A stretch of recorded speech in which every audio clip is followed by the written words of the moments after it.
Bonsoir à tous. Au nom de Hervé Lemoine, le président du Mouvement national, je vous souhaite la bienvenue pour ces rencontres des Gobelins avec une thématique qui nous est chère puisque c'est l'art de la table, les arts de la table.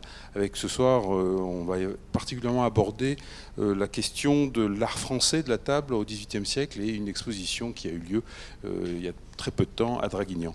Mais je laisse tout de suite la parole à Pierre Saner qui va présenter nos intervenants et vous pourrez poser les questions à la suite. Merci et très bonne soirée. Bien, bonsoir. Merci beaucoup à Chantal Belin-Perrier et à Pierre Provailleur de nous faire l'amitié et l'honneur de venir présenter une exposition qui malheureusement a fermé ses portes il y a un mois, presque jour pour jour, si je ne me trompe pas, qui était présentée à Draguignan, mais qu'on va avoir le plaisir de en partie découvrir, puisque cet art de la table, cet art français du XVIIe à nos jours, c'est un voyage qui va nous être proposé là par donc deux conservateurs généraux honoraires du patrimoine. Chantal Belin-Perrier, vous êtes donc spécialisé dans le domaine des arts décoratifs, mais Pierre Provailleur également, on va le voir dans ses différentes fonctions. Vous avez été en charge pour cela au sein de l'inspection générale des musées de France. Et puis vous avez dirigé pendant une belle période, presque 20 ans, le musée national Adrien Dubouché, bien connu, célèbre musée donc de céramique à Limoges, que si on ne le connaît pas, il faut absolument s'y rendre au plus vite. Vous avez contribué à le rénover, à le remettre dans le paysage, on va dire, culturel et des équipements et des musées qui comptent en France. Vous avez après travaillé au sein de l'Institut national d'histoire de l'art et vous êtes l'auteur de nombreux ouvrages, dont un bien connu, Limoges, 2 siècles de porcelaine, publié il y a 20 ans, à peu près. Non, 2002 oui, Pierre Provailleur, vous êtes également donc conservateur général honoraire du patrimoine. J'arrête avec les dates. Alors, rentré au musée au mi-temps des années 70. Et puis successivement donc à Chagall, beaucoup dans le sud, au musée Chagall de Nice, au musée de la mode, du textile, c'était l'Union des arts décoratifs, sont là, et le musée Calvé à Avignon. Vous avez également été chargé d'histoire de l'art à la Villa Médicis et du mécénat culturel pour la fondation ELF. Là aussi, vous êtes, alors je ne sais pas si c'est à l'origine, en tout cas, un des animateurs de Frame, donc le French American Museum Exchange. Frame qui est un réseau assez important et qui, depuis 1999, réunit une trentaine de pays, de musées importants en France et aux États-Unis et au Canada, donc nord-américain. Vous êtes commissaire de nombreuses expositions et donc nous vous accueillons avec Chantal Belin-Perrier ce soir pour ce co-commissariat et cette muséographie travaillée ensemble, La Table, un art français, qui a été présenté, donc, comme je le disais, à l'hôtel du département de Draguignan. La parole est à vous, et puis dans quelques temps, enfin à l'issue de cette communication, on aura le plaisir de vous poser probablement de nombreuses questions. Merci beaucoup, à vous la parole, le micro et l'écran. Bien, merci cher Pierre de nous avoir proposé de venir donner cette conférence. Merci à Marc Bayard aussi. Et puis je salue de loin le responsable de cette maison, mon ami Hervé Lemoine. Je serai évidemment ravi de partager cette conférence avec Chantal, comme nous avons partagé le commissariat à cette exposition. Et en fait, vous parliez de Frame, c'est à Frame que ce projet est né. Il y a déjà presque 12 ans, 10, juste 10, oui, 2012-2022. Parce que une de nos collègues des musées Frame avait fait un projet d'une exposition sur la table dans les collections américaines. Et elle a quitté le musée de Rouen pour venir au musée des arts décoratifs. Et du coup, le projet est tombé à l'eau. Et nous l'avons repris à Fresmes parce que une occasion, d'abord parce que je pense que c'était un projet légitime, mais surtout parce qu'il nous a paru à Chantal, qui quittait à ce moment-là le musée de Limoges et qui arrivait à l'INHA, et moi, qui ai toujours été intéressé par les arts décoratifs, nous pensions qu'il y avait presque mieux à faire en faisant une exposition sur les arts de la table, mais entre la France et l'Amérique, c'est-à-dire de parler de l'évolution comparée de ces deux domaines de l'art décoratif dans leur contexte national. L'exposition n'a jamais eu lieu. On l'a beaucoup regretté, on s'est beaucoup battu. Si vous voulez, on pourra en parler après la conférence. Pourquoi est-ce que ce beau projet n'a intéressé personne? Mais on l'a tout simplement rangé dans les cartons en se disant qu'on ne le ferait jamais et puis qu'on allait passer à autre chose. Et voilà qu'en 2019, le directeur de la culture du département du Var, par l'entremise d'une amie commune, Marie-Paul Vial, est venu nous demander si nous ferions revivre le sujet pour le département qui venait d'ouvrir à Draguignan un hôtel des expositions dans le bâtiment des anciennes archives départementales du Var. Vous le savez, le département du Var que vous avez sous les yeux est très loin de Paris. C'est évident, il faut 5 heures de TGV pour l'atteindre. Mais quand on est dans le département, c'est important de penser culture d'abord, parce que c'est un département qui réunit quelques grands lieux culturels, mais aussi, bien entendu, équilibre. Or, beaucoup de choses se faisaient à Toulon jusque dans les années 2010, et la réflexion petit à petit s'est installée chez les édiles à propos d'un rééquilibrage entre les deux villes, Toulon et Draguignan. Or, Draguignan a été préfecture du Var jusqu'en 1972. Toulon était préfecture maritime, ceci parce que, vous le savez, Bonaparte en avait toujours voulu à la ville de Toulon de s'être livrée aux Anglais pendant la Révolution et avait donc puni la ville en donnant la préfecture à Draguignan.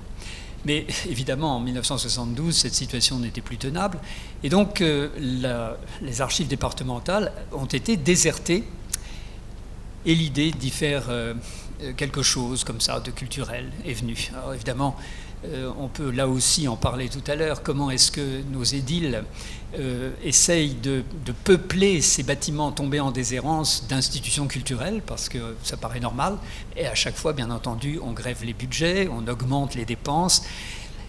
Le département a fait face à des prévisions budgétaires considérables et les a honorées. L'exposition dont nous allons vous parler, qui est la deuxième exposition dans ce lieu, est en fait une exposition qui a coûté 1 million d'euros. C'est un budget très important en région. À Paris, c'est banal, mais à Draguignan, c'est évidemment considérable. Et donc, grâce à cet effort financier considérable, nous avons aussi pu faire, je dois le dire, un travail très sérieux et emprunter des objets absolument magnifiques. Alors, c'est de cela dont on va vous parler en 2 parties. Une première partie sur les objets eux-mêmes, sur le contenu de l'exposition, et c'est Chantal Mélin-Perrier qui vous en parlera. Et puis, une partie plus rapide sur le travail d'installation de ces objets que nous avons fait dans ce bâtiment que vous pouvez voir ici, qui est découpé, vous le voyez, en 3 niveaux. Le rez-de-chaussée sont des réserves, mais au 1er, au 2e et au 3e étage, il y a des espaces qui font à peu près 200 mètres carrés chacun, et puis une 7e salle que vous apercevez sur la gauche de ce croquis. 7e salle qui a été pour nous l'objet d'un très grand regret parce que finalement on n'a pas pu s'en servir. Nous voulions beaucoup ajouter à ce qu'est une exposition sur les arts de la table, une exposition sur la gastronomie et l'évolution même de l'alimentation, qui est un sujet qui aujourd'hui est très à la mode, il suffit de regarder la télévision. Et malheureusement, là, on faisait exploser les budgets, le département ne nous a pas suivis malheureusement. On l'a beaucoup regretté parce que ça rendait l'exposition, si j'ose dire, parfaite. Si vous voulez, on traitait vraiment le sujet de la table dans tous les sens du terme, c'est-à-dire la table comme celle-ci, sur laquelle on pose les assiettes, et la table au sens gastronomique du terme. Enfin, peu importe, tant pis pour les regrets. Donc, sur chacun de ces 3 étages, nous avons découpé l'exposition en 3 siècles, 18e, 19e et 20e, et c'est ainsi que se présentait donc l'exposition pour le public. Alors ce soir, nous allons vous présenter les choses un peu différemment, parce que Chantal, qui est en même temps l'auteur du catalogue que nous avons pu publier pour accompagner l'exposition, Chantal en a fait vraiment l'objet d'une optique tout à fait particulière. Je lui laisse donc la parole. Merci Pierre, merci à nos hôtes qui nous accueillent ce soir. Le temps imparti est assez court malheureusement, donc je suis inquiète parce que je vois quelques personnes qui sont très férues sur les arts de la table, donc vous allez être un petit peu peut-être frustrés parce qu'il va falloir faire un survol, sinon je vous garde jusqu'à 8h du soir. Le dernier groupe à qui j'ai fait visiter, ça a duré 3 heures, mais ils ont tenu le coup, ils en voulaient encore. Mais on va s'arrêter avant, rassurez-vous monsieur. Alors, je vais passer sur un plan relativement chronologique et je vais surtout insister sur les XVIIe et XVIIIe siècles parce que, vous allez voir, c'est là que tout commence sur les arts de la table. Et par ailleurs, je vais essayer d'insister sur quelque chose qui n'est pas si souvent traité que ça, qui est l'usage des objets. Et vous allez voir certains objets que dont nous avons précisé l'usage. On ne va pas dire qu'on les a débaptisés, mais on a précisé l'usage. Alors, la première chose sur laquelle il faut que nous parlions, surtout pour ceux d'entre vous qui ne seriez pas très familiers avec ce sujet, c'est la façon dont on sert à table. Et au XVIIe siècle, parmi ce qui se met en place, il y a le fameux service dit à la française.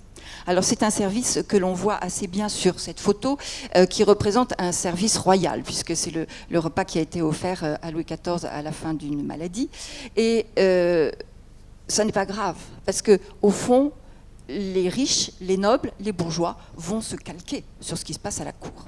Donc vous voyez très bien sur cette table qu'il y a beaucoup de mets. Alors il y a les assiettes, une assiette pour chaque personne, et il y a beaucoup de mets. Et c'est-à-dire il y a déjà un premier service. Et le service à la française constituait à faire entre 3 et 5 services. On apportait un nombre de plats sur la table, on enlevait, on en apportait un second, on en mettait un troisième, un quatrième, jusqu'à ce que ce soit fini.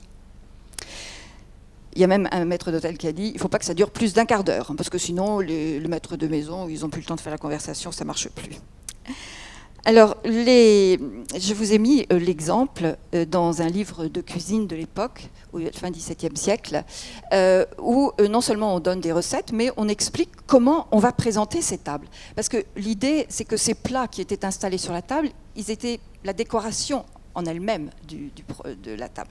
Donc ici, c'est un couvert prévu pour 7 à 8 personnes, et il est précisé par l'auteur qu'il y a un grand plat au milieu, 2 plats de taille moyenne, à droite et à gauche, et 4 petits plats.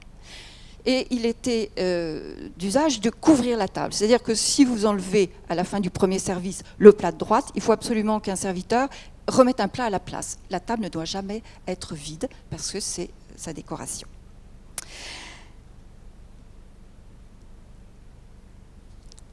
Faites le calcul, 7 plats à 3 services, ça fait 21 plats. Donc pour 6 à 7 personnes, ça fait beaucoup de choses. Donc il faut attirer l'attention sur les restes. Il y avait beaucoup de restes à l'évidence. On les donnait d'abord au personnel de la maison et ensuite on les vendait à des regrattiers, puisque ces restes étaient appelés des regrats. Et les regrattiers les revendaient à des personnes plus simples, puisque notamment en ville, à Paris, les gens n'avaient pas de cuisine et ils allaient acheter dans les rôtisseries ou chez les regrattiers. Alors c'est l'époque aussi où vont naître les règles de savoir-vivre. Alors elles ont été codifiées, on trouve quelques livres au XVe siècle, mais surtout au XVIe siècle, à partir du fameux livre de Erasme, ce grand philosophe dont on a quelquefois critiqué l'idée d'aller faire un livre sur les méthodes de vivre, mais qui finalement a été tellement important que tous les auteurs du XVIIe et XVIIIe siècle, voire du XIXe, vont suivre ce que dit Erasme. Alors ce livre s'intitule De Civilitate Morum Pueri, ce qui se traduit en français La civilité morale des enfants. Et l'essentiel de ce que dit Erasme au niveau des arts de la table, parce qu'il ne parle pas que de la tenue à table, il parle aussi de la tenue dans tout ce qui concerne l'éducation. Mais pour la table, il insiste sur le fait qu'aujourd'hui, au XVIe siècle, on est des hommes, des individus, et on n'est plus des animaux. Et donc, il compare souvent la façon de se tenir. Si on ne se tient pas bien, on ressemble à un porc. Si on fait du bruit, on ressemble à un oiseau. Enfin, et on est des hommes, donc on doit se tenir correctement. Alors, nombre de ces usages se sont maintenus aujourd'hui. Alors, je peux vous citer, par exemple, on ne met pas ses coudes sur la table. Enfin, encore que ça a un peu changé. On ne mord pas dans son pain. Ou encore, on ne prend pas le sel avec ses doigts. Vous verrez après que ça a été bien respecté. Alors si on résume ces arts de savoir-vivre avec un auteur qui a écrit un livre très intéressant sur les arts de la table qui s'appelle Claudine Marinco, elle dit propreté, politesse, civilité, décence et bienséance sont les maîtres mots qui vont se mettre en place au XVIIe et XVIIIe siècle. Alors avec cette idée de bienséance va arriver aussi l'idée de civilité et d'esprit français. Dès le XVIIe siècle, un certain nombre d'auteurs, des cuisiniers, vont essayer d'expliquer que la cuisine, la nourriture, c'est fait pour élever et dégager l'esprit. Voilà ce que dit en 1768 Menon, qui était donc un auteur qui a écrit ce livre « La science du maître d'hôtel cuisinier ».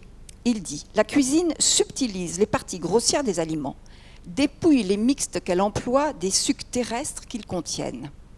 Elle les perfectionne, les épure, les spiritualise en quelque sorte. Les mets qu'elle prépare doivent donc porter dans le sang une plus grande abondance d'esprit, plus pur et plus délié. De là, plus d'agilité et de vigueur dans les corps, plus de vivacité et de feu dans l'imagination, plus d'étendue et de force dans le génie, plus de délicatesse et de finesse dans nos goûts. Sera-ce trop s'avancer que de placer les apprêts de la cuisine moderne parmi les causes physiques qui, du sein de la barbarie, ont rappelé parmi nous le règne de la politesse, des talents de l'esprit, des arts et des sciences. Donc vous voyez que ces cuisiniers trouvaient une place, se donnaient une place extrêmement importante dans la vie civile de l'époque. Et Madame de Genlis, qui est bien connue par ailleurs pour avoir été dans la cour du duc d'Orléans, disait en 1770 « On trouvait encore à la ville et à la cour ce ton de bon goût, cette politesse dont chaque Français avait le droit de s'enorgueillir, puisqu'elle était citée dans toute l'Europe comme le modèle le plus parfait de la grâce, de l'élégance et de la noblesse. » Donc vous voyez que la France prend à ce moment-là un rôle important et sera d'ailleurs copié partout, notamment le service à la française sera retenu dans toutes les cours d'Europe. Et Alexandre Dumas, qui vous le savez a écrit un dictionnaire que vous voyez ici de la cuisine, écrit que le repas est une action journalière et capitale qui ne peut être accomplie dignement que par des gens d'esprit. Car il ne suffit pas au dîner de manger, il faut parler avec une gaieté discrète et sereine.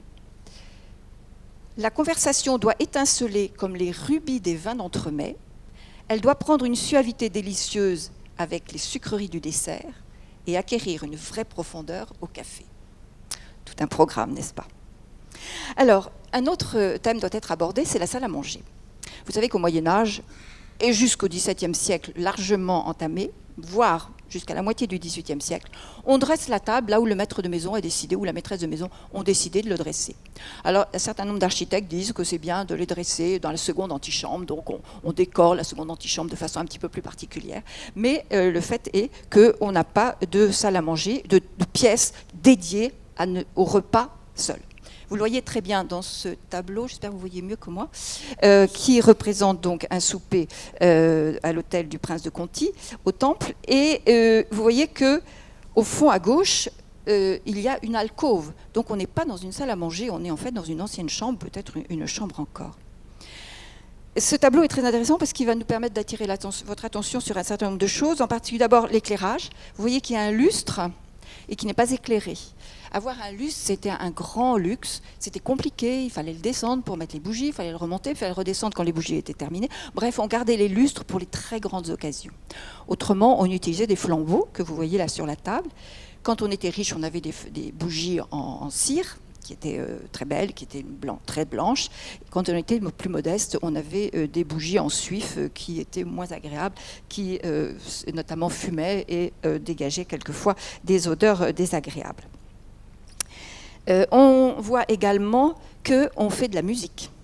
Et ça, c'est très important. La musique, vous savez, les repas, ça doit toucher les 5 sens. Et donc, la musique touche, bien sûr, à l'ouïe. Et on sait que dans les milieux simples aussi, quand il y avait une fête, on faisait venir des musiciens. Et enfin, à droite, vous avez cette grande portière qui nous rappelle qu'il faut arrêter les courants d'air dans ces grandes salles. Vous voyez, on est ici là, dans une salle encore de style 17e avec des très hauts plafonds. Donc on met des portières pour éviter les courants d'air, parce que vous savez que la France, au XVIIe et XVIIIe siècle, s'accroche désespérément à la fameuse cheminée française, alors que dans tous les autres pays d'Europe, on a des poêles qui répartissent la chaleur. Une cheminée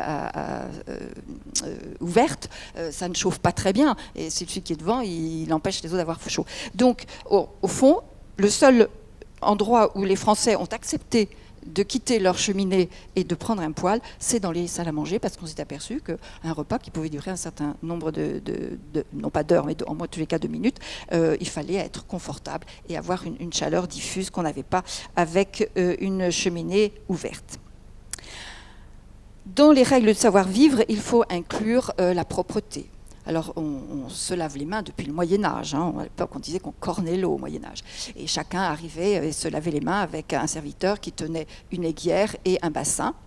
Et au XVIIIe siècle, on va voir apparaître des fontaines de salle à manger. Alors vous voyez sur la gravure de gauche, vous avez des fontaines qu'on a inclus dans le mur, dans l'architecture. On en trouve encore dans un certain nombre de châteaux en France. Ou alors, si vous ne savez pas ce système-là, il y avait des fontaines accrochées au mur qui pouvaient être en étain.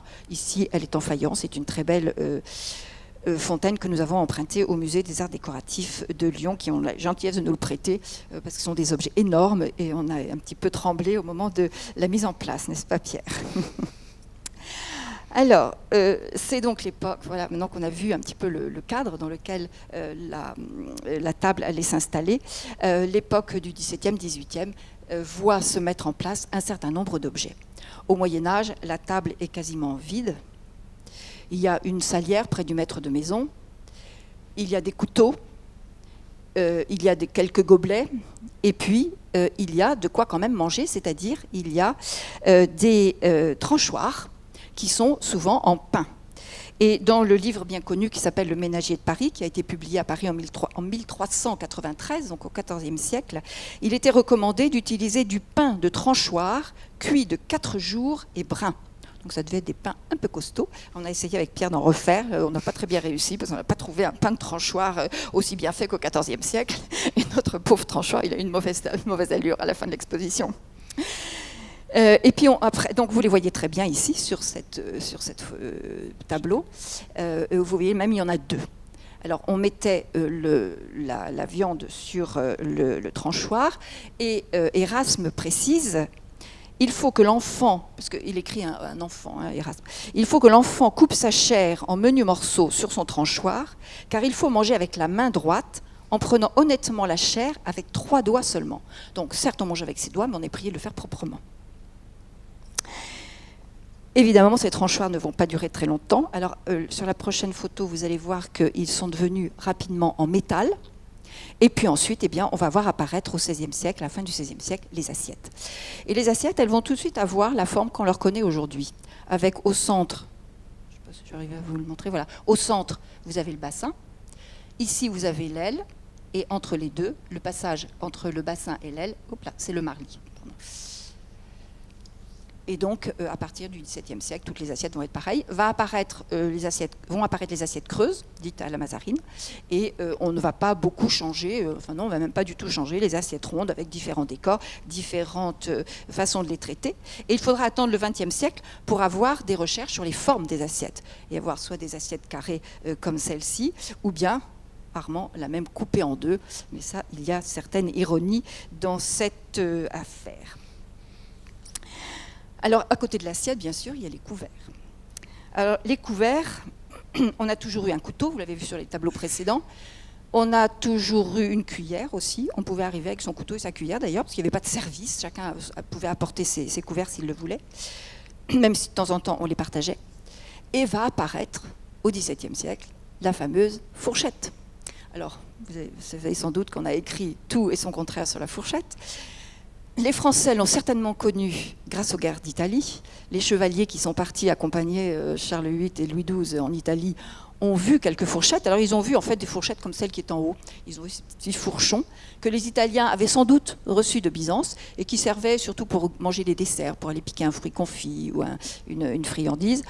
Je ne suis pas sûre qu'on mangeait beaucoup avec parce qu'on aurait pu sûrement se faire mal. C'est assez dangereux parce que ça pique vraiment. Et puis peu à peu, au XVIIe siècle, on va voir la fourchette prendre 3 dents et puis ensuite 4. Ce qui a permis à un écrivain, Maurice Desombiaux, d'ironiser. Avec l'âge, les dents poussèrent à la fourchette. De 2, elle passa à 3, puis 4, nombre auquel elle s'arrêta comme les 3 mousquetaires. C'est l'époque aussi où on va savoir comment on les place, ces couverts. Donc jusque dans les années 1880, on met tous les couverts à droite de l'assiette. Et ce n'est qu'en 1880 qu'on va prendre le parti, c'est Urbain Dubois qui l'écrit dans un de ses livres, on met, comme aujourd'hui, le couteau et la cuillère à droite et la fourchette à gauche. Et vous voyez, c'est un usage qui s'est instauré assez tardivement. Alors, les couverts vont se diversifier très rapidement, puisque les aliments se diversifient, et que surtout, on veut plus manger en commun. Au Moyen-Âge, on partage tout, on partage sa coupe, on partage sa cuillère, on partage quelquefois même son tranchoir. Maintenant, avec la philosophie de la Renaissance, on veut... l'individu prend sa place et chacun mange avec ses propres affaires et ne veut plus partager avec son voisin. Donc on va faire notamment des couverts de service. C'est au XVIIe siècle qu'ils apparaissent. Et Courtin, qui a écrit sur les arts de la table au XVIIe siècle, dit « Monsieur de Montossier », qui entre parenthèses a été précepteur du dauphin, fils de Louis XIV, Monsieur de Montossier, qui vivait dans une grande splendeur, était redoutable à table, où il a été l'inventeur des grandes cuillères et des grandes fourchettes qu'il mit en usage et à la mode. Alors, je ne vous ai pas mis de photos de couverts de table, parce que sur une photo, ça ne rend pas, mais vous savez, sur les couverts qu'on connaît bien, avec des cuillères qui font pratiquement 30 cm. On a mis aussi les cuillère à sel, donc au milieu des 3 que vous avez à gauche de l'écran, c'est une cuillère à sel, ça c'est sûr. En bas, ça peut être une cuillère à sel, parce qu'on a des cuillères à sel rondes, mais ça pourrait aussi être une cuillère à moutarde. Et tout en haut, c'est une biface. À droite, c'est pour servir le sel, et à gauche, c'est pour manger la moelle. Parce que vous le voyez, le manche a une espèce de cavité à l'intérieur, et comme ça on le met dans l'os, et puis on retire la moelle. Donc c'est un objet assez... curieux, parce que d'habitude, on a des cuillères à moelle indépendantes. On a ensuite des cuillères à olives, pour aller chercher les olives dans la saumure, donc aller repercer, et puis les cuillères à sucre, dont on reparlera tout à l'heure, qui étaient faites pour servir le sucre en poudre. On va aussi développer les contenants. Le plus beau, le plus riche, le plus cher, c'est le fameux pot à oil. L'oil, vous savez, c'est un ragoût, en fait, une recette espagnole, qui utilisait beaucoup de viande, et des viandes chères. Donc c'était un plat cher, et qu'on ne servait que sur les grandes tables. Et donc les objets pour les servir étaient de très beaux objets. Alors on en a bien sûr en argent, comme celui que vous avez ici sur l'écran. C'était des objets tellement recherchés que dans les livres de cuisine, vous voyez, dans celui de Vincent de la Chapelle, il a reproduit un pot à oil qui ressemble étrangement à celui que nous avions, qui est ici celui du Louvre. Et on en a fait aussi bien sûr en céramique, et en faïence et en porcelaine. On va développer aussi les terrines, qui sont en fait l'ancêtre de nos soupières, mais on appelle ça une terrine parce qu'en fait, c'est pour servir ce qu'on appelle au XVIIIe siècle un potage. Mais un potage du XVIIIe siècle, ce n'est pas le potage d'aujourd'hui, ce sont des ragoûts, des viandes bouillies avec des légumes. Et c'était de bon ton d'en servir au début de chaque repas. Alors ici, vous avez à gauche une terrine en argent, avec, vous le voyez, ses pieds en forme de branches de céleri, une prise avec des légumes très joliment travaillés, et en porcelaine, vous avez la même chose, plus simple, mais la même chose. Vous avez les mêmes pieds, vous avez une prise avec des légumes, ce qui laisse présager ce qu'on va trouver à l'intérieur de la terrine, et en bas, vous avez un tableau. Ce tableau, et c'est intéressant, il était à la manufacture de Sèvres. Donc c'est bien la preuve que les céramistes se sont inspirés de l'orfèvrerie pour faire leurs objets. Alors, grâce au talent d'un certain nombre de sculpteurs, dont parmi lesquels Guillaume Lance, dans la manufacture à Nong à Strasbourg, on va mettre au point ces trompe-l'œil, qui sont tous assez extraordinaires, et qui correspondent aux viandes que l'on mangeait. La hure de sanglier, on a beaucoup de recettes dans les livres de l'époque pour vous dire comment on la cuit, comment on la coupe, comment on la conserve. Voilà. À l'exposition, on avait fait une pleine vitrine de ces trompe-l'œil. Et si vous regardez la tête de veau qui correspond à la peinture qui est derrière, si l'on voulait honorer quelqu'un, on lui servait les yeux du veau. Et il y a des recettes pour les yeux. On n'a pas goûté. Parmi les contenants, il y a les salières. Alors la salière au Moyen-Âge, je vous l'ai dit, c'est une grosse salière, elle est devant le maître de maison parce que le sel est quelque chose de cher. Et puis petit à petit, comme on individualise les couverts, eh bien ma foi, les salières vont s'individualiser et elles vont devenir personnelles. Enfin, chacun aura la sienne. Alors, je vous ai apporté celle-ci parce qu'elle est en argent et doublée d'un vert bleu. Ça, on en connaît beaucoup. On en a fait plein au XIXe siècle aussi. Et Henri Havard, dans son fameux livre Le dictionnaire de l'ameublement, dit que c'est le bijoutier de Marie-Antoinette, un dénommé Grandaise, qui a qui a inventé en fait cette façon de faire, et il dit qu'elles ont fait fureur et elles ont été très souvent copiées. Effectivement, elles ont été copiées jusqu'à la fin du XIXe siècle. Alors celle-là, regardez-la très attentivement parce qu'elle est trop jolie. Vous voyez qu'elle représente un pont qui est au milieu. Ici, c'est le pont. Et puis dessous, vous avez les petits bateaux, différents bateaux, des barques. Et puis dessus, vous voyez passer ici un carrosse, ici un piéton. Ici, vous avez une charrette avec du foin. Et puis là, vous voyez juste le haut d'un petit phaéton qui passe. Enfin, c'est absolument charmant. Ce sont des objets pleins de joliesse et surtout de talent, parce qu'il faut arriver à travailler l'argent aussi finement. Alors, les épices, là aussi, on pourrait en parler pendant des heures. Et on a beaucoup utilisé les épices au Moyen-Âge parce que, en fait, c'était cher. Donc, si on mettait beaucoup d'épices sur sa table, ça voulait dire qu'on était riche. Au XVIIe siècle, lorsque les routes maritimes vont s'ouvrir, et quand à la fin du XVIIe, on va savoir cultiver un certain nombre d'épices, notamment le poivre dans nos colonies, ça va être moins cher. Donc, on va moins utiliser les épices. Et vers 1650, apparaît ce qu'on a appelé une cuisine moderne, qui va changer beaucoup de choses. Et notamment, les cuisiniers, à partir de cette époque-là, vont proposer de retrouver le goût naturel des aliments. Et donc pour ça, il ne faut pas mettre trop d'épices. Et donc il propose de plutôt utiliser toutes les herbes qu'on trouve dans le jardin, le fenouil, le thym, le laurier, enfin tous ceux qu'on connaît aujourd'hui. Et donc on utilise moins d'épices. On en utilise quand même. Et vous voyez ici deux très jolies boîtes qui sans doute viennent d'Italie. Parce que en parcourant, enfin en lisant les récits de Michel de Montaigne, dans le voyage qu'il fait en Italie en 1580, j'ai trouvé qu'il dit il y a un instrument d'argent ou en étain à 4 logettes où ils mettent diverses sortes d'épices pilées. Donc là encore, je pense que les boîtes à épices proviennent d'Italie. Alors ici, vous avez mis en valeur la muscade. La muscade a fait fureur et on en a consommé pendant très longtemps. Et là, vous voyez sur la gauche de l'écran, vous avez même la petite râpe à muscade. Et s'il n'y avait pas de râpe à muscade dans les boîtes, parce que toutes les boîtes n'en ont pas, on pouvait apporter sa râpe à muscade à table. À droite, on appelle ça une salière. Mais enfin, on n'a pas besoin d'une salière à 3 compartiments. Donc en fait, c'était sans doute pour mettre soit 3 poivres, puisqu'on utilisait du poivre blanc, du poivre gris et du poivre long, ou bien pour mettre 2 poivres et du sel. Donc en fait, ce n'est pas vraiment des salières, c'est aussi finalement des boîtes à épices. On utilise aussi la moutarde. Alors, à gauche de l'écran, vous avez un moutardier. Quand je l'ai emprunté aux arts décoratifs, j'ai donné le numéro d'inventaire de l'objet. Elle m'a dit, madame, ça ne va pas, parce qu'on m'a téléphoné, elle m'a dit, ça ne va pas, vous nous demandez un moutardier, mais nous, le numéro d'inventaire, c'est un sucrier. Ah ben, j'ai dit non, ce n'est pas un sucrier. On n'a jamais vu un sucrier en forme de tonneau. un tonneau, c'est pour la moutarde. Et on a oublié qu'on a consommé la moutarde non seulement en pâte, mais aussi en poudre. Et ça, je suis absolument sûre, c'est un poudrier. C'est un poudrier, un moutardier. D'ailleurs, vous voyez à côté le petit personnage qui porte un petit tonneau dans lequel il y a de la moutarde.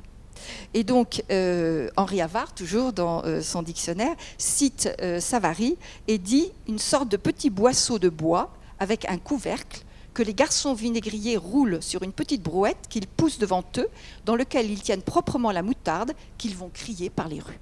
Donc on y est, et c'est bien. Alors on a aussi en forme de des moutardiers en forme de tonneau qui sont aussi en céramique, en porcelaine ou en faïence. Vous en connaissez sûrement un certain nombre.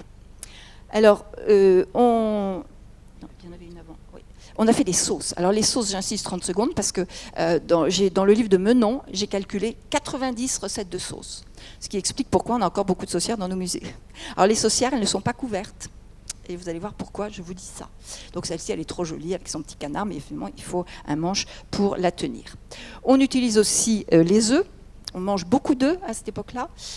Et donc, on a découvert au musée de Dijon, dans les réserves, ces très jolis œufs frillés que vous avez sur la partie droite de la photo. À l'intérieur, il y a une espèce de grille avec 6 trous pour mettre les œufs. Et j'ai trouvé chez Menon, justement, il dit, on met de l'eau bouillante dedans, on compte lentement jusqu'à 200 et l'œuf doit être cuit. On n'a pas essayé. À gauche, j'ai mis un beurrier, parce que le beurre, jusque-là, était considéré comme populaire. Et on mangeait du beurre à la ferme. Et on va faire arriver, les nouvelles recettes vont amener le beurre sur la table. Donc, il faut faire des beurriers. Et là encore, c'est amusant, parce que si vous voyez bien, à gauche et à droite de l'objet, ici, vous ne voyez pas ? Vous voyez à gauche et à droite du couvercle, vous avez 2 petites choses qui font en surface. Et ce sont 2 petits trous dans la porcelaine. Tout ça, c'est de la porcelaine. Et en fait, ça représente les petits baquets en bois dans lequel on conservait le beurre et qu'on suspendait pour que les animaux ne puissent pas y entrer. Et là, le céramiste, il a copié bêtement le pot, il a fait des petites suspensions dont on n'a pas besoin, bien sûr, sur un beurrier qui va être sur la table. Alors le sucre, vous voyez pourquoi le sucre il n'est pas en tonneau, le sucre il est absolument toujours comme ça, c'est soit un cylindre comme ici, soit une forme plus élégante, enfin plus arrondie au XVIIIe siècle, avec un couvercle repercé, c'est jamais été une forme de tonneau. Deuxième moitié du XVIIIe siècle, on va voir apparaître ce qui est dit un sucrier couvert. Celui-ci, c'est le service du prince de Rouen qu'on a mis à l'exposition. Et vous voyez que ça n'est pas une saucière. Les saucières, elles n'ont pas de couvercle. Quand il y a un couvercle, c'est un sucrier. Et c'est pour ça qu'on a besoin d'une cuillère, celle que vous avez vue tout à l'heure, pour s'en servir. Et à droite, à la fin du XVIIIe siècle et au début du XIXe siècle, on voit apparaître cet instrument, c'est-à-dire un bol en verre, enfin, un contenant en verre, et puis autour 6 ou 12 cuillères. Si vous regardez dans les musées, vous verrez à chaque fois, d'ailleurs sur le site de la RMN, il faut le chercher au confiturier. Confiturier, on n'allait quand même pas prendre sa cuillère. À cette époque-là, on ne remet pas la cuillère dans le pot pour aller reprendre de la confiture. En fait, c'est un sucrier. Et j'en ai pour preuve, c'est que dans les catalogues de Christophe ou de Audio, c'est bien marqué sucrier. Donc on prend sa cuillère, un peu de sucre, on met dans sa tasse et on garde la cuillère pour tourner. Voilà, donc comme ça on s'est amusé un petit peu à rectifier certains objets.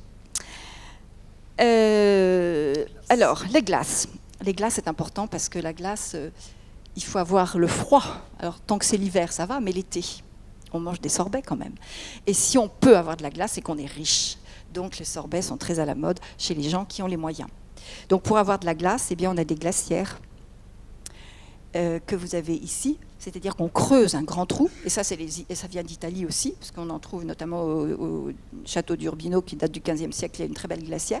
On creuse profondément, on tapisse le creux de paille, et pendant l'hiver, eh bien, on apporte autant de glace qu'on peut.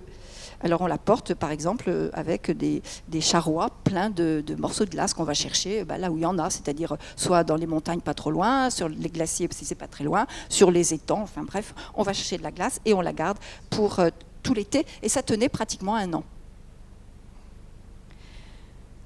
Dans le sucre, il y a à nouveau ces petits pots, ces petits pots, oui, pots. Ils sont créés à Sèvres sous le nom de pots à jus. Et puis, assez rapidement, ils sont appelés pots à crème.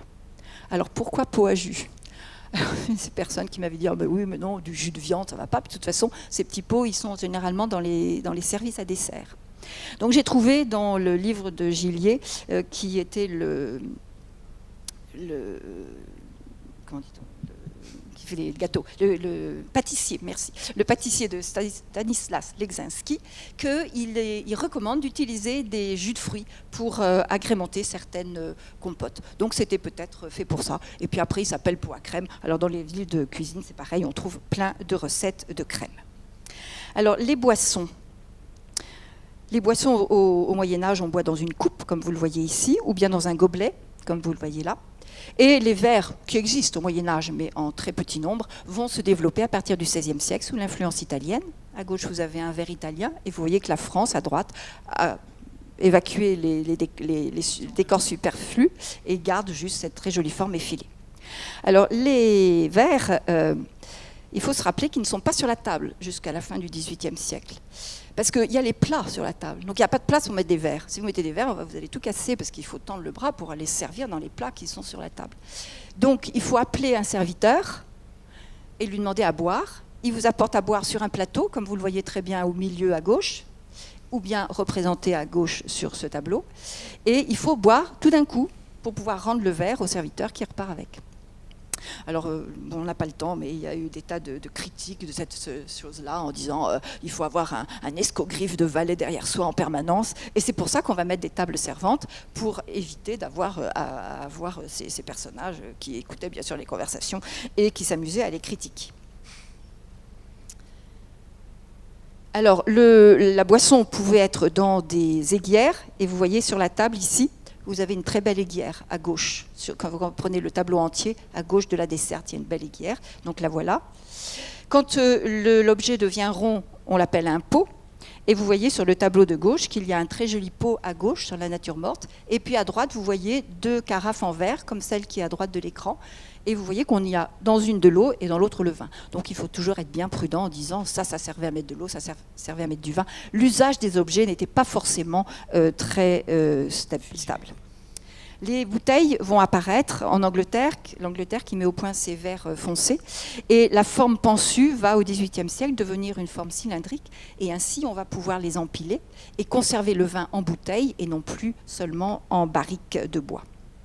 Alors c'est le moment aussi où on va, grâce au champagne, inventer les bouchons en liège qui vont remplacer les bracelets qu'on avait autrefois à base de bois. Alors, le 19e siècle, je suis sûre que je suis trop bavarde, on va accélérer. Le 19e siècle, la chose la plus importante qui arrive, c'est le changement de service. On va lentement, mais progressivement, abandonner le service à la française pour passer à ce qu'on a appelé le service à la russe, c'est-à-dire le service qu'on a connu jusqu'à il y a une vingtaine d'années, puisqu'aujourd'hui, on n'est plus le service à la russe, on est le service à l'assiette, qui vient des États-Unis. Le service à la russe, c'est quand on était plus jeune, on nous apportait un plat de viande, puis on le passait à chacun, puis après on allait chercher le plat de légumes à la cuisine, on va passer le plat de légumes, etc.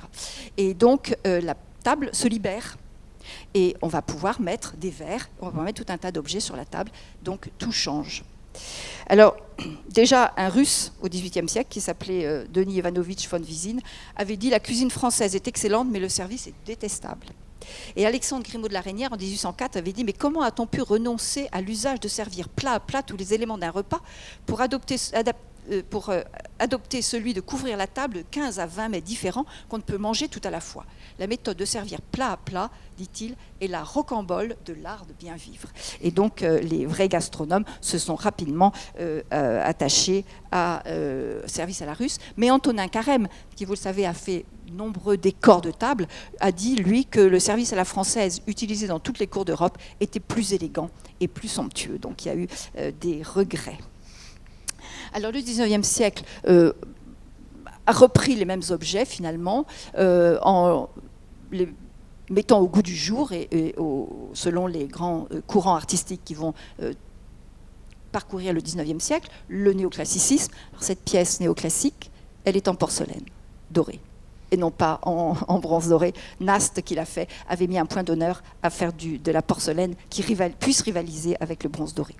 Ensuite, on a ce grand courant de l'éclectisme, romantisme, qui reprend des courants partout, qui emprunte à l'Antiquité, au XVIIIe, etc., dans ce très beau surtout. Et puis, bien sûr, le japonisme, et on a été content de pouvoir mettre côte à côte ces deux objets. On connaissait bien la théière en argent, mais elle n'avait, à ma connaissance, jamais été rapprochée de son modèle japonais qui a été vendu par Siegfried Bing, qui était le plus grand marchand d'art japonais à Paris. Alors, le 19e siècle, outre le service à la russe, va développer les couverts. Alors ici, on a trouvé au CNAM cette descente de couverts incroyable qui a été présentée à l'exposition universelle du 1889 par Christophe, qui, vous le voyez, met un nombre de couverts invraisemblable. Et on a été prié de savoir à quoi ça servait quand on était à table, ce qui n'était pas si simple.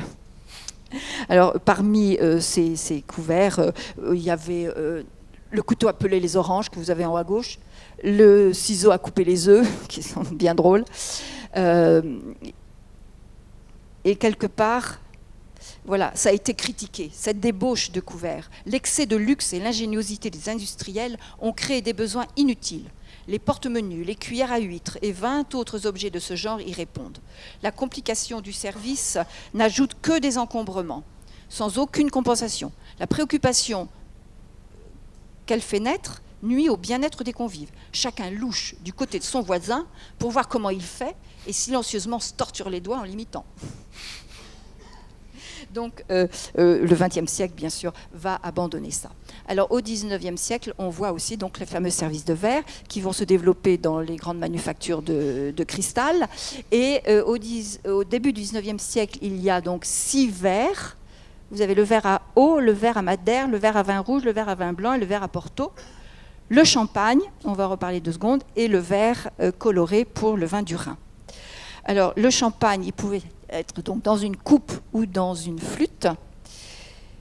Et j'ai une très jolie... Voilà, la flûte à champagne, dit Maurice Desombio, donnait à la table un air de fête. Le liquide pétillant y bondissait avec une fougue plaisante à voir. Le gourmet a substitué à la flûte la coupe, qui donne à loisir de le respirer à plein nez, de s'en mouiller les lèvres et de s'en emplir la bouche. À vous de voir ce que vous préférez maintenant. Alors... Oui, alors plein de gadgets vont naître aussi au XIXe siècle. Alors ça, en haut, c'est un rince-doigt qui remplace les rince-bouches. Les rince-bouches, je ne vous dis pas, on aurait pu en parler pendant quelques instants, c'était pas ragoûtant. Les ramasse-miettes, les menus, qui étaient bien souvent en papier, mais qui pouvaient être notés sur de la porcelaine, et là, un porte-toast qui vous rappelle l'anglomanie qui a toujours été présente en France. Vas-y. Le XXe siècle. Au XXe siècle, le goût de luxe des grandes familles va s'évanouir dans les conflits qui vont déchirer le monde, malheureusement, et à la surcharge décorative de l'art nouveau va succéder l'art déco avec une simplification des formes, même si, comme vous le voyez très bien sur cette magnifique verseuse, les formes se simplifient, mais on garde ce goût du beau, des jolis aspects et surtout de l'emploi des matières précieuses, l'argent et ici le lapis lazuli. Les designers qui vont apparaître au XXe siècle vont simplifier les formes, comme François Baucher ici, dans cette porcelaine dont il va travailler sur les couleurs. Vous voyez, ce mélange du vert céladon, du vert foncé, et puis sur les matières, puisque cette grande assiette qui paraît être en grès est en fait en porcelaine. C'est tout un travail qu'a fait Haviland avec eux pour arriver à ce résultat. Et on va arriver, avec beaucoup d'ironie, à remettre en cause finalement les objets de l'art de la table. C'est ce que fait Armand dans cette accumulation. Alors pour vous faire rire, quand on a ouvert la caisse de cet objet, il y avait quelqu'un de l'équipe du département qui était là et qui a dit « Oh, mon Dieu, c'est tout cassé !» Alors les arts de la table, aujourd'hui, ils n'ont pas disparu, puisque si vous allez dans les libraires, vous allez voir un nombre de livres de cuisine absolument phénoménal, et quand vous faites une brocante, il n'y a que les livres de cuisine qui se vendent.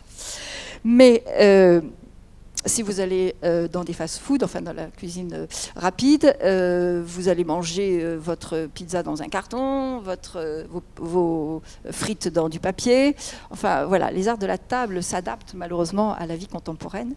Et heureusement, que l'UNESCO a reconnu le repas gastronomique des Français, ce qui nous laisse l'espoir que les arts de la table vont continuer, tout en s'adaptant quand même à la vie nouvelle, et notamment à la disparition qui a été soulevée par beaucoup d'auteurs au XXe siècle de la servante au grand cœur qui aidait les maîtresses de maison et qui fait que finalement aujourd'hui la cuisine s'invite à la salle à manger avec les fameuses cuisines américaines ouvertes. Donc voilà, c'est tout un changement de procédure, mais il faut rester optimiste, les arts de la table continueront. À toi, Pierre.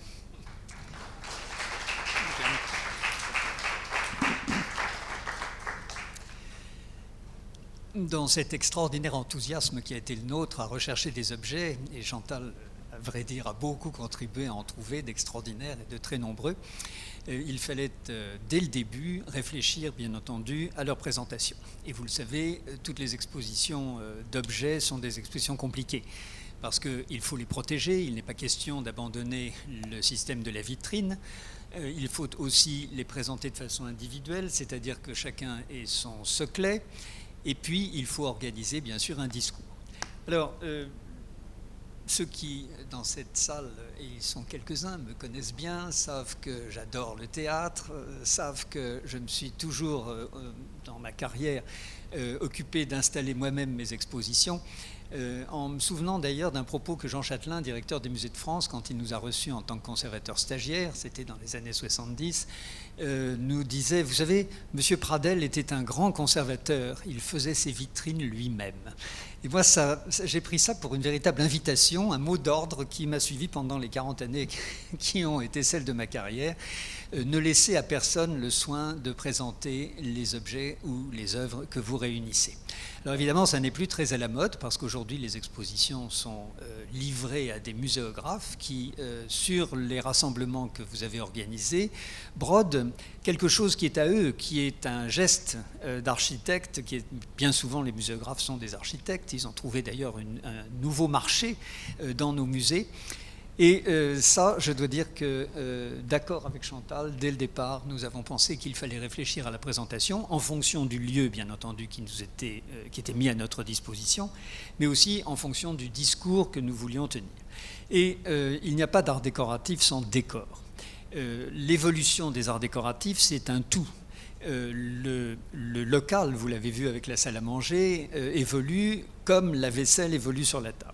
Donc nous avons, pour tous les ensembles historiques que nous voulions décrire, réfléchi tout de suite à la présentation des objets. Par exemple, pour le début du XVIIIe siècle, qui est l'héritier du XVIIe, il nous fallait un dressoir. Car l'argenterie, elle est présentée certes sur la table, mais quand elle ne sert pas à la consommation des mets, elle est évidemment présentée pour des raisons de prestige dans un meuble qui est en quelque sorte l'affirmation de la richesse de la maison. Alors ce dressoir, nous l'avons donc reconstitué avec des objets disparates, certes, mais qui tous disaient un des aspects du sujet. Le rafraîchissoir pour rafraîchir le vin, la terrine pour présenter le potage ou le ragoût, les assiettes de service et bien sûr les aiguières pour arroser les mains et recueillir cette eau dans le bassin, c'est-à-dire pouvoir se laver les mains. On était dans un sujet d'ailleurs qui dès le début pouvait être compris à travers la vue des objets. Et nous avons, je dois dire, limité le texte dans l'exposition, d'abord parce qu'il y a un catalogue, il est là, qui était fait pour décrire les objets bien plus complètement, et puis aussi parce qu'il ne faut pas ralentir une visite. Si vous mettez trop de choses à lire dans un parcours, dès le deuxième étage, notre public se serait complètement découragé et n'aurait évidemment plus lu du tout les textes. Donc, présenter les objets, c'est ça aussi, si vous laissez offrir un discours. Donc, après s'être lavé les mains et avoir montré tous les objets d'argenterie nécessaires, nous avons reconstitué, pour le XVIIIe siècle, une table. Et ceci à partir d'un document célèbre, qui est cette gravure que vous apercevez à gauche, intitulé « Le souper fin », et qui est gravé à partir d'une gouache, probablement, de Moreau le Jeune, sur le thème d'un souper galant. Ça nous intéressait beaucoup parce que cette gravure, elle décrit très exactement tout ce qui pouvait être sur la table à la fin du XVIIIe siècle et tous les dispositifs qui permettaient, en l'occurrence, de se passer de serviteurs. Car vous pouvez imaginer que dans un souper galant, il vaut mieux ne pas avoir de témoins.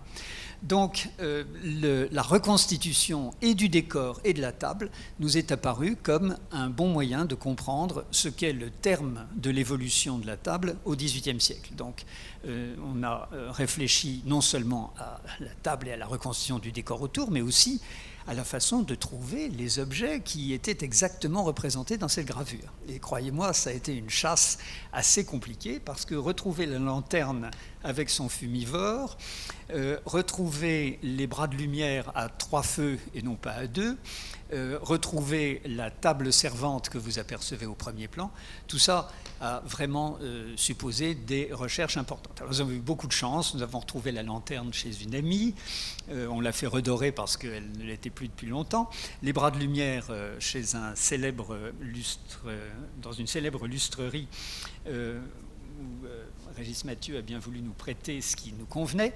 Et tout ça, donc, a permis de reconstituer cette table, vous la voyez au centre, selon très exactement la gravure que nous avions reproduite à grandeur nature et que vous apercevez tout à fait au fond de l'autre côté de la vitrine. Mais évidemment, il n'était pas question de représenter avec des mannequins et des costumes les 4 convives. Donc nous avons imaginé que cette table, on la voyait au moment où les convives étaient partis. Et dans la précipitation qui était la leur à passer à d'autres exercices, certainement encore plus plaisants que manger, eh bien, on a décidé de renverser une chaise parce que voilà, la dame était partie, emportée sans doute par son galant. Les serviettes abandonnées sur la table, la vaisselle en désordre, les coquilles d'huîtres jetées par les convives, on le voit très bien dans la gravure à gauche, hein. On se débarrasse des coquilles d'huîtres en les jetant par terre. D'ailleurs, lorsque j'ai vu qu'à l'hôtel de la Marine, les décorateurs avaient fait la même chose avec des paniers entiers, j'ai été un petit peu jaloux, je me suis dit zut, on va croire que c'est là que j'ai pris mon exemple. Pas du tout, il y a le célèbre tableau de 2-3, bien entendu, qui est à Chantilly, qui montre cet usage. Alors, nous avons donc tout retrouvé, la vaisselle magnifique au musée de Strasbourg, les couverts à Lyon, les verres aux arts décoratifs, la table servante au Louvre, les chaises encore au musée de Lyon. Mais ce que nous n'avons jamais retrouvé, c'est le surtout, c'est-à-dire cet objet, vous l'apercevez très bien dans la gravure, qui fait des 3 grâces, porte une corbeille avec un ananas à l'intérieur. Impossible de trouver ça dans les musées. Alors nous l'avons fait refaire tout simplement par un sculpteur au grand talent, Ézéchiel Garcia Romeu, qui a fabriqué l'objet que vous apercevez à droite. L'une de nos préoccupations dès le début était de rendre aux objets leur fonction.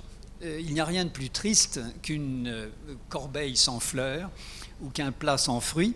Et donc nous avons, à chaque fois qu'on pouvait le faire, placé fleurs et fruits dans ces objets, avec bien entendu l'accord des prêteurs, qui se négocie parfois, je peux vous le dire, de façon extrêmement tendue. À Rouen, lorsqu'il a fallu remplir le pique-fleur de fleurs, là, par contre, la conservatrice était absolument ravie et à la fin de l'exposition, elle nous a beaucoup remercié de lui avoir offert les fleurs avec le pique-fleur. C'était une façon, au fond, de rentabiliser l'exposition. Bien entendu, tout ça, c'était des factices, mais si vous voulez, le charme d'une exposition est là aussi.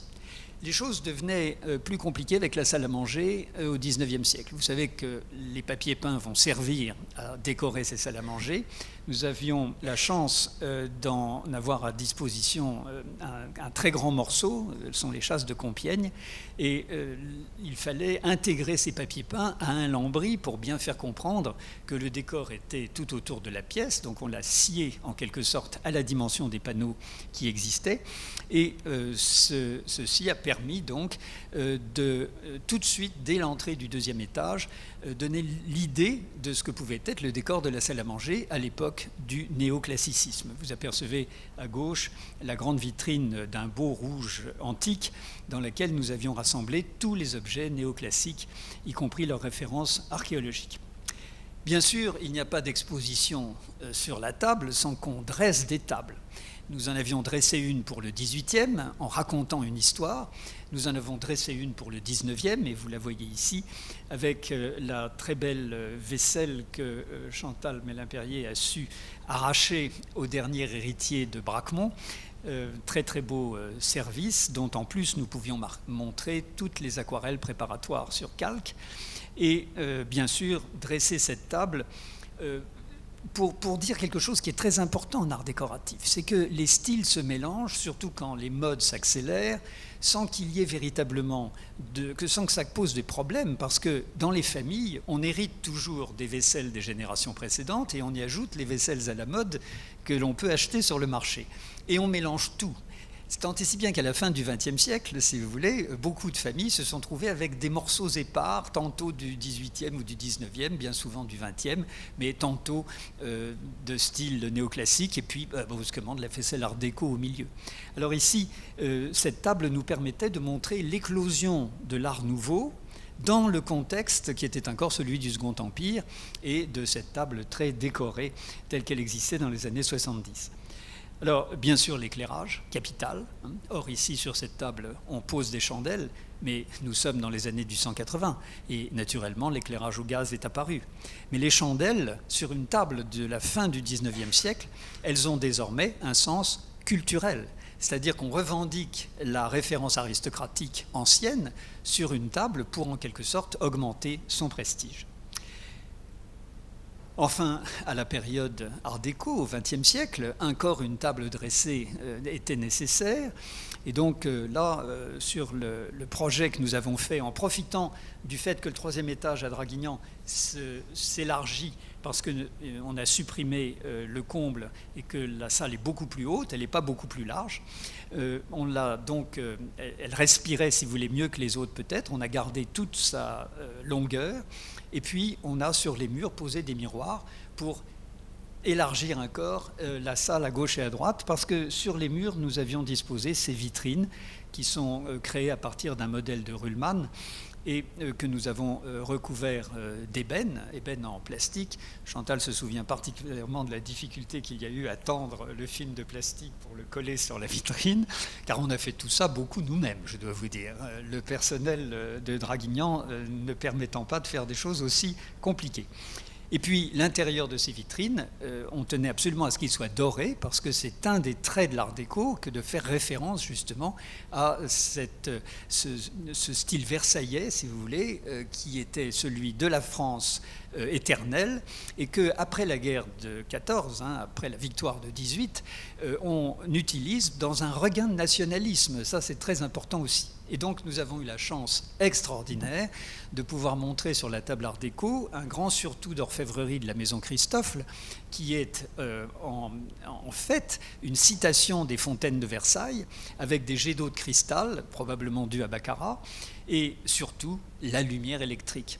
Donc vous voyez, des chandelles à électricité, nous avons traité tout le sujet de l'éclairage de la table. Et puis on a pu aussi, grâce à un prêt extraordinaire de Jacques Bailly, disposer toutes les assiettes du service Bussière ou dit Pivoine, qui est le service de 1925, de l'exposition qui va donner son nom à l'Art déco. Et tout à fait au bout de cette salle, nous avons reconstitué cette fois-ci une table moderniste qui est celle du Normandie, lancée, vous le savez, en 1935 à Saint-Nazaire, et qui va ne vivre que 4 ans les grandes traversées entre France et New York ou Amérique. Mais cette table, elle était indispensable pour comprendre que désormais, ce qui faisait véritablement le cœur de l'exercice de l'invention pour la table n'était plus la table bourgeoise, mais le restaurant. Et l'apparition du restaurant, c'est la fin de notre histoire d'une certaine façon, puisque à partir de là, si vous voulez, l'initiative de la maîtresse de maison ou du maître de maison disparaît. C'est celle du restaurateur qui la remplace, et nous avons pu montrer quelques exemples d'ailleurs d'assiettes de restaurant.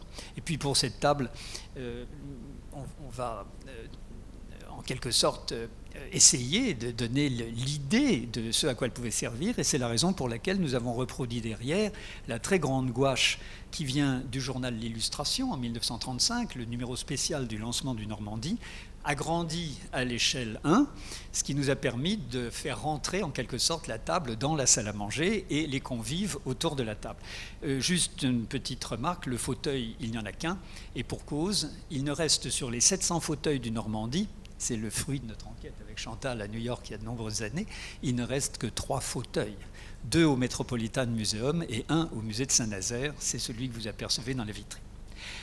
Le XXe siècle, c'est évidemment l'époque du design, donc je vous fais grâce de toutes les vitrines que nous avons consacrées aux designers principaux, depuis ceux qui ont travaillé pour Christophe, qui se renouvellent au fil des époques. C'était aussi une exposition en hommage à Christophe, je veux dire, il y en avait absolument au 2e et au 3e étage partout. Mais en même temps, si vous voulez, ces designers, ils ont chacun leur style, donc on allait jusqu'à Stark, bien évidemment. Mais au milieu trônait le dernier de nos surtout, qui concluait en quelque sorte l'histoire du centre de table, c'est le surtout que Anne et Patrick Poirier ont imaginé en 1979, lorsque la Manufacture de Sèvres les invite à visiter les collections, qu'ils découvrent le service fait en 1808 pour Napoléon, que vous apercevez en bas à gauche, et ils s'en inspirent pour créer un gigantesque chemin de table avec des piscines, des escaliers, des pyramides, des colosses de même nom et des temples de Luxor.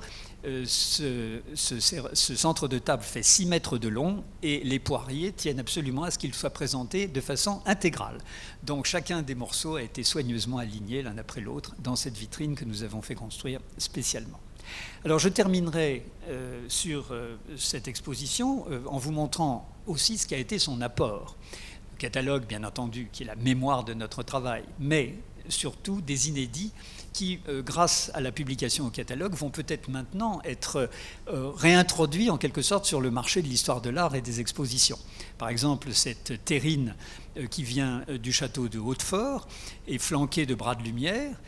Chantal, dans sa recherche, a pu trouver un ouvrage avec une gravure qui montre bien que l'idée de coller des bras de lumière sur la terrine et de poser le tout sur un plateau avec les fameuses saupoudreuses pour le sucre, le sel, le poivre et la moutarde sur le plateau. Là, elles manquent dans l'objet actuel, si vous voulez. Mais on sait, grâce à la gravure, qu'elles devaient y être. Un inédit absolu, et je suis très heureux de saluer ce soir c'est leurs collectionneurs qui nous font l'honneur d'être présents. Un objet inédit, c'est cette porcelaine de Samson qui, au XIXe siècle, reprend le souper fin. Ça, c'est une découverte absolue. Merci à Jacqueline et à Philippe de nous l'avoir signalé et prêté. Parce que nous avons retrouvé à la Bibliothèque des Arts décoratifs de Lyon l'ouvrage publié en 1876 dans lequel on réédite le souper fin. Et le fait de voir réapparaître ce souper galant au cœur du XIXe siècle est absolument fascinant. Ça veut bien dire que cette société qui est tellement immorale, où tous les hommes doivent avoir des maîtresses pour cultiver leur standing, eh bien, se justifie en quelque sorte en allant chercher les grands exemples du XVIIIe siècle et des maîtresses de Louis XV. Louis XV encore avec cette orfèvrerie, Chantal l'a dit tout à l'heure, c'est l'éclectisme, mais là aussi un inédit formidable, cette soupière qui a été montrée une fois par Christophe dans une toute petite exposition, mais qui chez nous revêtait évidemment un rôle essentiel qui était de mettre en valeur la part que les expositions universelles prennent à l'invention dans le domaine des arts décoratifs. Autres inédits, la planche de couvert dont Chantal vous a parlé tout à l'heure, mais qu'on a pu associer à une ménagère qui n'est jamais sortie des arts décoratifs et qui ne compte pas moins de 630 couverts et pièces différentes. Enfin, et je terminerai avec cela, le fameux surtout du musée de Grenoble, qui était depuis 1949 dans les tiroirs et qui n'en était jamais sorti, dont nous avons pu faire restaurer toutes les pièces par un orfèvre parisien, pour une somme coquette, je dois dire, mais au moins le budget de l'exposition a trouvé là, je vous ai dit tout à l'heure à quelle hauteur il se situait, sa moralité en quelque sorte. Alors ce très beau surtout, vous en avez à gauche l'image un peu tristounette parce que tous les objets sont épars, et puis le voilà à droite reconstitué avec son éclairage. Naturellement, quand un objet est connu, comme cette admirable fontaine du musée Lorrain à Nancy, on ne peut pas dire que c'est un inédit. Mais pour la première fois, nous l'avons animé. Et alors là, il faut, monsieur, que vous appuyiez sur le petit bouton, parce que cette pièce, où ou c'est à moi de le faire? Sur quoi j'appuie? Voilà. Merci. Donc cet objet, certes, est bien connu comme étant une fontaine, mais naturellement, il n'était pas question de la remettre en eau. Et donc, nous avons... Il faut l'aider.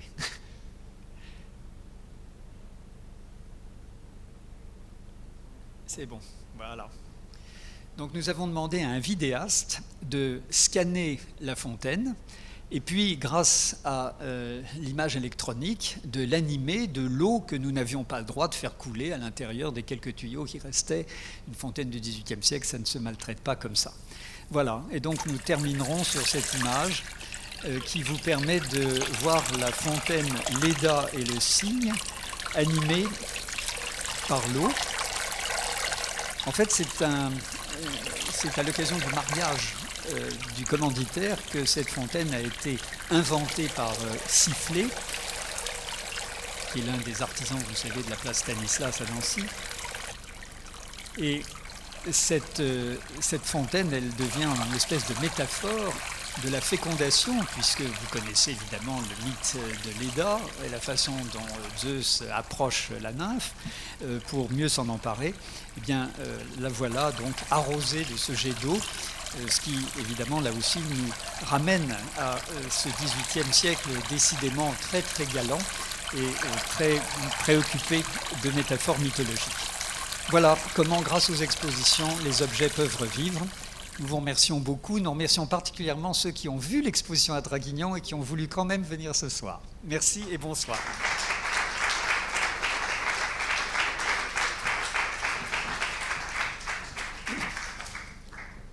Merci beaucoup, c'était fascinant et notre frustration étant plus grande pour ceux qui n'ont pas pu aller voir l'exposition, mais on se délectera, j'imagine, du catalogue. Et en tout cas, merci beaucoup, c'était très éclairant, très plaisant et absolument fabuleux. J'imagine qu'il y a peut-être des questions dans cette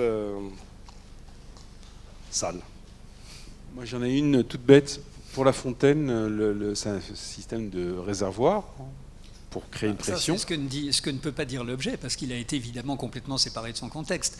On peut imaginer deux choses. Ou bien des domestiques qui pompaient, parce que la pompe à eau existe au XVIIIe siècle, et qui envoyaient de l'eau pendant tout le repas dans la fontaine, parce qu'il n'est pas question qu'elle s'arrête, j'imagine. Ou bien alors une citerne qui se trouvait à l'étage supérieur, parce qu'on savait inventer ce genre de dispositif hydraulique. Sauf qu'il fallait remplir la citerne à bras avant le repas et de suffisamment d'eau pour qu'elle coule tout le temps.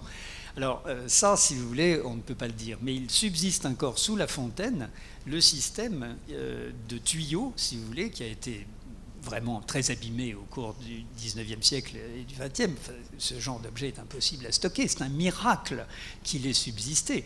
Normalement, dans la famille auquel il appartenait et où il est resté jusqu'en 1926, les gamins de la famille, quand ils avaient envie de jouer, auraient pu très bien s'emparer de cet objet pour faire je ne sais trop quelle manipulation. Eh bien non, il a résisté, il est resté. Et je dois dire qu'en l'animant, si vous voulez, par cette vidéo, on a eu vraiment le sentiment de lui donner vraiment, pour la dernière fois et la première, sa nouvelle vie. Merci. Des questions ?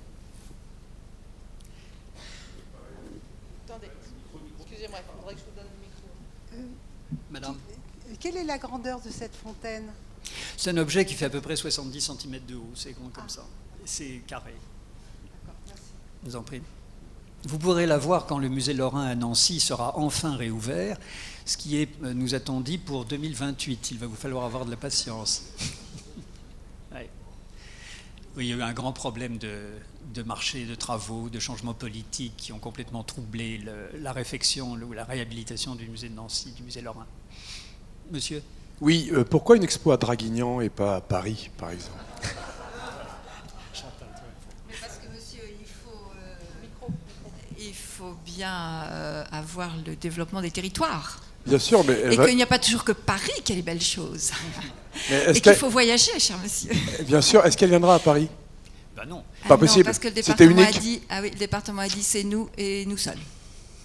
Parce qu'on a suggéré qu'elle voyage, mais non, ils n'ont pas voulu. Il faut dire que Chantal et moi, nous avons passé plus de 20 ans de notre carrière en région, on n'en dit plus en province. Hein. Et donc, travailler à Draguignan nous a paru tout à fait normal, si vous voulez. Mais moi, ce qui m'a beaucoup frappé, surtout, c'est de voir ce département du Var consacrer autant d'argent à des expositions pour véritablement... Alors bon, c'est pas non plus sans arrière-pensée. Hein. Il est évident que le département veut se faire voir dans le paysage politique auprès des électeurs. Ça, c'est très clair. Mais en même temps, aller à Draguignan pour ça et non pas rester à Toulon, c'est assez étonnant. Et c'est, je pense, le phénomène de la décentralisation qui maintenant atteint vraiment des extrêmes, si vous voulez. C'est le territoire entier français qui est voué à cet équipement, et c'est très bien. Et puis, monsieur, comme il va y avoir des expositions 2 par an, vous allez sûrement aller à Draguignan maintenant. Donc, le but du département est atteint. Vous l'avez dit, vous avez eu du mal à trouver un musée pour accueillir cette exposition avant Draguignan. Est-ce que c'est uniquement pour des raisons budgétaires et quels musées ont eu l'audace de refuser ce magnifique projet? Et est-ce que c'est toujours pour des raisons budgétaires ou il y a eu des raisons différentes? Alors, c'était pas le même projet, monsieur. C'était un projet de comparaison entre les arts de la table français et américains. Et c'était très onéreux. Parce qu'on avait trouvé des très très belles pièces aux États-Unis, de très belles pièces en France. Et quand on a évoqué un budget, tout le monde a dit ouh, c'est pas Picasso, c'est pas donc ça ne nous intéresse pas. Hein, c'est un peu ça. Oui, je pense que c'est la première raison. Il peut y en avoir une seconde qui est plus perverse. Oui. C'est que je pense que nos collègues directeurs de musées aiment bien présenter des choses importantes pourvu que ce soit leur exposition. Quand vous arrivez avec un projet tout ficelé, tout fait, ils ont l'impression de servir d'hôtellerie et ça ne les amuse pas du tout. Donc, plusieurs fois, si vous voulez, on ne nous l'a jamais dit, hein, mais plusieurs fois, on s'est dit que c'était ça le problème. Et puis, je pense qu'il y a encore un troisième problème, c'est les arts décoratifs, qui malheureusement restent encore assez mal aimés. Donc, c'est difficile de vendre ou de donner un projet d'art décoratif. Parce que le public va plutôt voir des tableaux, parce que l'éducation fait que l'art, c'est la peinture et peu les objets. Ça, c'est l'éternelle question. Des arts mineurs et des arts majeurs. Je voulais juste demander si l'exposition est terminée maintenant. Oui. Ah bon, dommage. Ah oui. Et moi, en venant à cette conférence, tout à fait, j'avais mal lu le projet et je pensais que c'était sur l'exposition, la grande exposition qui avait eu lieu à Sèvres l'année dernière, sur les arts de la table. Alors écoutez, quand le département du Var nous a demandé une exposition, on les a bien prévenus qu'il y en avait une qui arrivait du Canada et qui venait à Sèvres, et puis aujourd'hui elle est à Limoges, et qu'il y en avait une qui allait se tenir au Louvre-Lens. Mais ils nous ont dit, c'est pas grave, nous on est à Draguignan et on fait cette exposition. Merci beaucoup. Le public a été très content. Oui. Bon, ceci dit, le public, c'est rien, c'est personne. C'est évidemment sont pas les chiffres de Paris du Grand Palais. Hein. On a eu moins de 10 000 visiteurs. Donc, quelque part, on peut dire que c'est un gâchis effroyable. Monsieur ? Il n'est de Bombec que de Paris. J'ai eu le plaisir de voir l'exposition à Draguignan. Je n'y ai pas vu de Moustier, de référence à Moustier. Mais vous venez parti du principe que Moustier, il était sur place, donc il fallait leur faire connaître autre chose aux gens du Var que une des grandes manufactures qu'ils ont auprès d'eux. Mais ça nous a été reproché, oui. Ceci dit, on compte les manufactures qui ne sont pas représentées dans l'exposition sur les doigts au moins de 2 mains. Plusieurs mains, oui, parce qu'on ne peut pas tout mettre. Il faut faire des choix. Mais on s'est dit que c'était mieux de leur faire connaître Strasbourg ou qu'est-ce qu'on a mis, Lille, ou enfin des choses qu'ils ne connaissaient pas. Oui. Le témoignage du fait d'avoir vu l'exposition, puis assez longuement avec vous deux en plus. Ce que j'ai trouvé très spectaculaire par rapport à d'autres expositions sur l'art de la table, c'est que vous aviez dressé des tables. Et que donc du coup vous êtes donné un mal de chien pour mettre 12 couverts 2 fois, etc. Et ça rendait l'exposition très spectaculaire. Parce que même l'exposition de Versailles sur les tables royales il y a quelques années, alors d'abord il n'y avait pas les verres, évidemment ils n'étaient pas posés sur les tables. Donc là on avait quand même quelque chose qui nous parlait parce que bon, on arrive quand même chez nous à monter un couvert, à mettre une chute de verre, etc. Donc là, le fait qu'il y avait 4 tables, c'était très séduisant, parce qu'on voyait avec les surtouts, etc. On voyait aussi et puis tous ces alignements d'assiettes que vous aviez mis, c'était extraordinaire, parce qu'on voyait aussi la prodigieuse richesse d'invention des porcelainiers, etc. Et puis ces objets, effectivement, comme le frier, c'est ça? Oui, le frier. Et celui qu'avait prêté un de vos amis. Oui, parce qu'on a mis cet œuvrier du 18e, mais on avait aussi trouvé un œuvrier dans une collection particulière du 19e. Et c'est rare de voir autant d'objets aussi dans une exposition sur les arts de la table. Est-ce que Sèvres en avait autant que vous? Je ne suis pas sûre. J'ai pas eu, avec le Covid, je ne suis pas allée à Sèvres. Parce que moi, j'ai vu celle de Sèvres qui était très, très, très différente et moins spectaculaire en fait que la vôtre.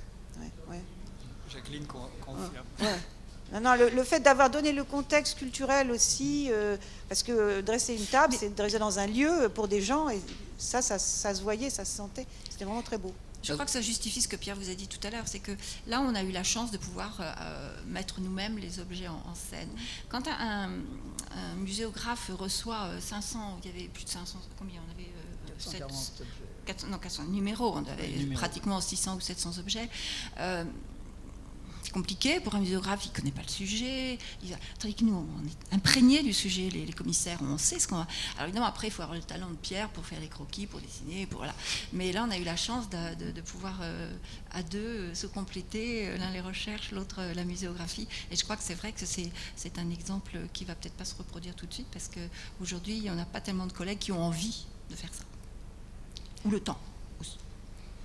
Et puis, ce que tu évoques, Martine, c'est que en fait, nous avons en effet pu dresser des tables parce qu'on a trouvé les 12 services de verre, par exemple. Or, dans les musées, quand on acquiert un verre, on n'en acquiert qu'un seul. On n'a pas besoin de toute la descente et encore moins d'avoir 12 descentes de verre. Et ça, c'est une façon pour nous ce soir, ce sera peut-être ma conclusion, c'est évidemment l'occasion pour nous de rendre hommage aux collectionneurs privés, car c'est chez eux qu'on trouve les 12 descentes de verre. Philippe Clerc, lorsque nous sommes allés le voir, nous a tiré ses tiroirs. Il avait 48 descentes du modèle de Baccarat, de 4 verres, et encore, il en manquait. Mais il avait aussi les carafes et il avait les drageoirs. Donc c'est comme ça qu'on a pu dresser la table 19e. Et c'était indispensable parce que le verre, au 19e siècle, c'est ce qui brille dans la lumière. Et c'est ce qui fait vraiment la différence entre la table du 18e, où c'est la fonction de l'argenterie que de faire briller la lumière, et la table du 19e, où là c'est le cristal qui en prend la place.